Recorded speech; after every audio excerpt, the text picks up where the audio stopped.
Hey, this is Marko, and in this video I'm going to show you how to check Telegram Premium subscription. But before I show you how to do that, subscribe to the channel, it helps me out a lot. So basically what you want to do is open up your Telegram and then go to the bottom right under settings. And from there you want to click on Telegram Premium. Now if this shows up, it means that you don't have a Telegram Premium. And basically, as you can see, it costs 330 euros a month.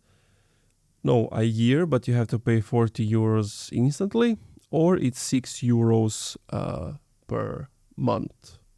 And basically, some things you get is like stories, unlimited cloud storage, double limits. You can use Telegram Business, less seen times, voice to text conversions, faster download speed, and many more options.